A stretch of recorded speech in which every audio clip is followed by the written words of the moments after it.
Every few months, a new headline declares the death of the US dollar.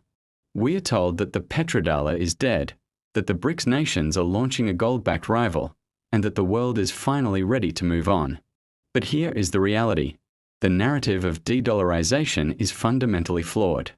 It mistakes political desire for economic capability. Today, we are investigating why the dollar isn't just a currency, it's the operating system of the global economy.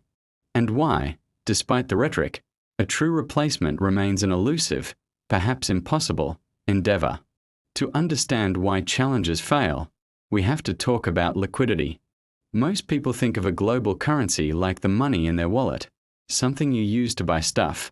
But for nations, a global currency is about debt. Over $13 trillion in non-bank debt is denominated in US dollars. The Eurodollar market is a massive, shadow pool of dollars held outside the US. It's an ocean of liquidity that no other currency can match. In a crisis, the Federal Reserve acts as the world's lender of last resort. No other central bank, not the ECB, and certainly not the PBOC, can provide that level of global security. If you're a Brazilian company trading with Thailand, you don't trade in reals or baht. You trade in dollars because the market is so deep that you can move billions without moving the price. Try doing that with the yuan, and you'll hit a wall of capital controls. A currency is only as good as the institutions behind it. The dollar's strength isn't just about the military, it's about property rights. You can move dollars in and out of the US whenever you want. China, the biggest challenger, maintains strict capital controls to keep its economy stable.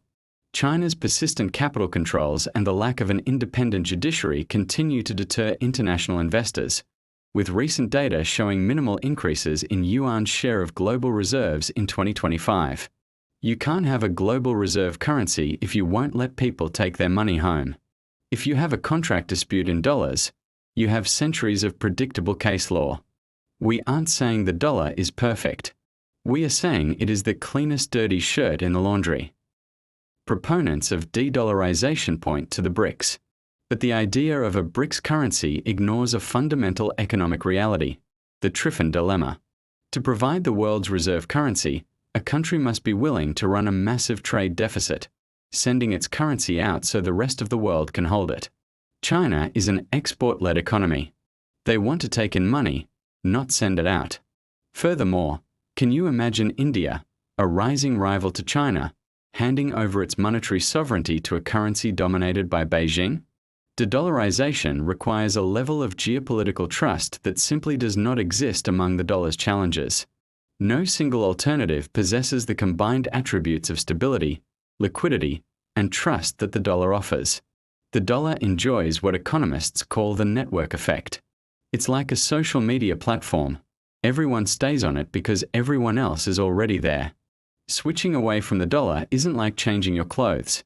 It's like trying to rewire the entire world's electricity while the lights are still on. The de-dollarization narrative makes for great headlines, but as long as the world values liquidity, transparency, and deep markets, the king isn't going anywhere.